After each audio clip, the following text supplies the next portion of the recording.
On top with tori for today, we bring una Ogbonge Informate unto the work wey Chief of Staff to Presido Buhari dey do and the Secretary to Government of the Federation.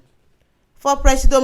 Buhari second-time administration, the work wey Chief of Staff go do na the same work wey e don dey do when Presido Buhari enter for the first time. The work wey Chief of Staff dey do and im style wey e take dey communicate and the arrange plan between cabinet members and Presido for Nigeria na the same na in United States dey do. Im work na to act like head of Presido administration for Aso Rock, to become im adviser on top all matter wey concern Presido, and as im go dey manage all the appointment and the schedule wey dey get for Presido Buhari. For traditional presidential system, na work of Chief of Staff say make im dey supervise wetin dey shele for State House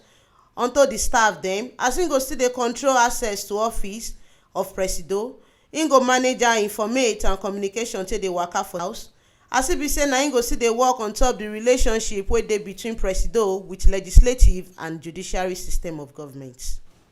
If una no forget say when Presido be dey swear in ministers, the one wey dey just swear in so, im be tell dem say make dem know say any communication or informate wey dem wan pass give am, dem go pass through the office of im Chief of Staff.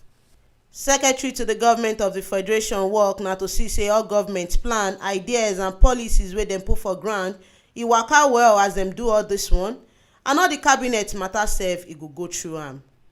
The work wey ministers and permanent secretaries dey do na SGF na im go dey do check on top all these ones, and 2 weeks after dem don enter office dem go need to sign the document wey dem dey call acceptance document. Na here we give una the Ogbonge Informate reach as una go sabi the work wey Chief of Staff to Presido Buhari go dey do for im office and the work wey Secretary to the Government of the Federation get to do for Presido Buhari administration for this second term.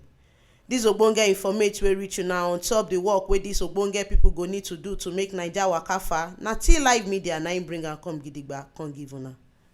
And to continue to dey get this correct and clear informate as they happen for Nigeria and for everywhere for the world, make una no forget to follow, comment and subscribe for our YouTube channel for T Live Media TV. Now if you still follow us, waka enter Facebook to follow and like our page for T Live Media. Our website sidon gidigba for www.tlivemedia.com. Make una follow am to get Ogbonge tori as e dey hot.